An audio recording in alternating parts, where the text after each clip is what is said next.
ሰበር ዜና ትኩስ ወሬ ይዤላችሁ መጥቻለሁ ጋይስ። እንግዲህ ዛሬ ሄርሜላና የአብርሃም ወንድም ማለትም ዴቭ ሁለቱ ተገናኝተው ነበር ማለት ነው። እንግዲህ ዴቭ እውነቱን ለመናገር በጣም አስተዋይ ልጅ ነው። በጣም የትንሽ ትልቅ ነው። እውነቱን ለመናገር ማለት የበሰለ ሰው አስተሳሰብ ነው የሚያደርጋቸው፣ የሚተገብራቸው፣ የሚያወራቸው ነገሮች ሁላ ማለት ነውና እንግዲህ ሄርሜላን ቀስ ብሎ በውስጥ አውርቶ ከዛ የተረፈ ደግሞ እንግዲህ ወደ ሚዲያው ይዞልን መጥተዋል ማለት ነው። ሄርሜላን በነገራችን ላይ በጣም ደስተኛ ነች ከዴቭ ጋር በመገናኘቷ። አንዳንድ ነገሮችን ለዴቭም ግልጽ በማድረጓ እንዲሁም ደግሞ በመናገሯ በጣም ደስ ብሏታል። እንግዲህ ያው ዴቭ ፊቱ ላይ የሆነ ነገር ይታያል ማለት ሄርሜላ አፍቅሬዋለሁ፣ በጣም ነው የምወደው፣ በጣም ነው የማከብረው፣ በጣም ነው የማፈቅረው ስትል የሆነ ፊቱ ላይ የሚታይ ነገር አለ። እውነቱን ለመናገር ማለት ነው ደስ የማይል ነገር ፊቱ ላይ ይታያል ማለት ነውና ነገር ግን እንደዛውም ሆኖ በጣም በተረጋጋና በጣም ስርዓት ባለው መንገድ ነው እሷን ያወራት ማለት ነው። እሷም ይሄን ስታይ ደስ ብሏታል እውነቱን ለመናገርና ነገር ግን ይሄ ሁላ ሄርሜላ አይደለም ቢነገራት፣ እኔ እንጃ አይደለም ቢነገራት ጆሮዋ ላይ ቢታሰርና ቢያቃጭልባት ራሱ ከአብርሽ የምትርቅ አይነት ሴት አይመስለኝም።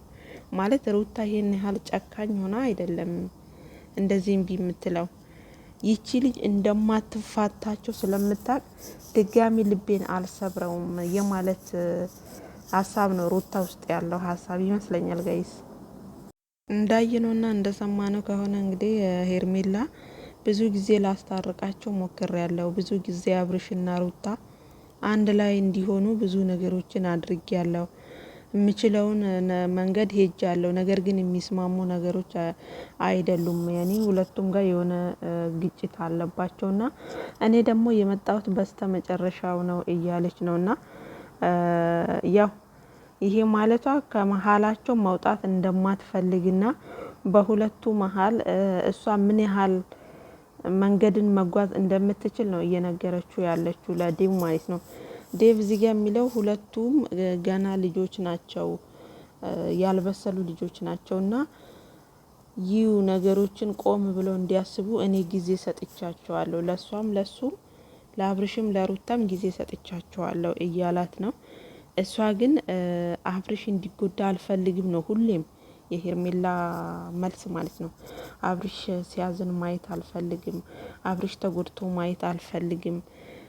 ሩታ እኮ አብርሽን የምትጎዳ ሰው አይደለችም። በነገራችን ላይ ሩታ የአብርሽ የደስታው መንስኤ ናት እንጂ የሀዘኑ መነሻ አይደለችም። ሩታ ነች ይሄን ሁላ እዚህ ደረጃ ያደረሰችው ማለት ምንም ጥርጥር የለውም።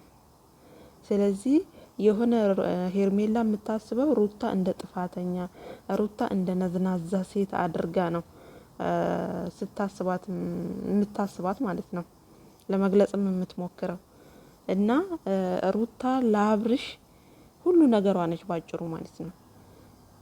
እና የልብ ሄርሜላን የልብ እንዲሰማት ያደረገው አብርሽ ነው። ምክንያቱም እቺ ልጅ ሴት ልጅ ነች፣ ስትቀርባት ገደብ አልሰጣትም። ዝም ብሎ ነው አብርሽ የቀረባት ማለት የሆነ ራሱን አሳልፎ ሰጥቷታል ለሄርሜላ ማለት ነው። እሷ በቁስም በምንም ብትይዘው እሱ ደግሞ ከዛ የበለጠ በቃ እሷን ሳይ የሆነ የሚያሳየው ባህሪ አለና ያ ነገሩ ነው ሄርሜላ በሱ የልብ እንዲሰማት ያደረጋት ማለት ነው። ታላቅ ወንድሙ ፊት እንኳን ቆማ አፈቅረዋለሁ፣ ይሄ ልጅ የልጅ አባት ነው፣ ትዳር አለው፣ አንቺ ለምንድን ነው በመሀላቸው የገባሹ? ምን አስበሽ ነው? ምን ፈልገሽ ነው ብሎ ለጥያቄ የመጣውን ወንድሙን እንኳን ትንሽ አላፈረችውም። አለ አይደለ ምንም እንደ በቃ ትዳር እንደሌለው ወንድ የሆነ ላጤ አይነት ወንድ አድርጋ ነው የምታስበው አብርሽም ማለት ነው። ሩታና ልጁን ከነረስታለች ሄርሜላ ማለት ነው።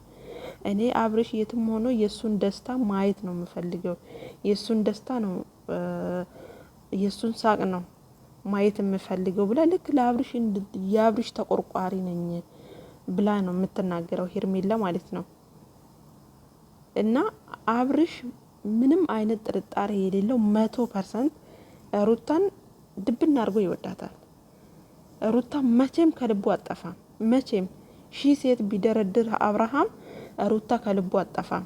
ምክንያቱም ከሩታ ጋር ምን እንዳሳለፈ ከሩታ ጋር ከየት ተነስቶ የት እንደደረሰ ጠንቅቆ ስለሚያውቅ አይረሳትም። ሄርሜላ በነገራችን ላይ ተስፋ የቆረጠች አይነት ሴት ነው የምትመስለው ዛሬ ላይ የምትናገራቸው ንግግሮች ማለት ነው። ለምን እኔ የዛሬን ህይወቴን ነው እንጂ የነገን አናቅም። በእርግጥ እኛ አናቅም የነገ ህይወታችን ምን እንደሆነ ፈጣሪ ነው የሚያውቀው። የሰው ልጅ ያስባል፣ እግዚአብሔር ይፈጽማል ነው። ግን ነገያችንን የምናሳካው ደግሞ እኛው ራሳችን ነን። ስለዚህ እኔ ነገን አላቅም፣ ነገ ምን እንደምሆን አላቅም። ዛሬ ግን ደስተኛ ነኝ፣ እየኖርኩ ነው ከአብርሃም ጋር ብላ ነው እንግዲህ መልስ የሰጠችው። ተስፋ የቆረጠች አይነት ሴት ነው የምትመስለው።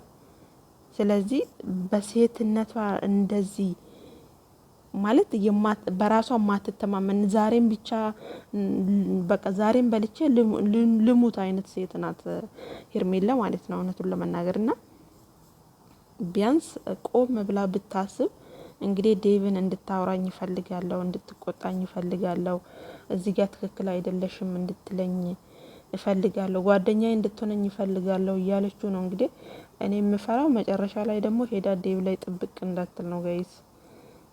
እና እሱም ደግሞ ችግር የለውም መክርሻለሁ፣ ገጽጽሻለሁ ብሏታል። እንግዲህ ሻይ ቡና እያልን ብዙ ነገሮች ማጫውትህ ነገሮች አሉ ብላለች። ሌሎች ቤተሰቦቹ የአብርሽ ቤተሰቦች እንግዲህ አይፈልጓትም።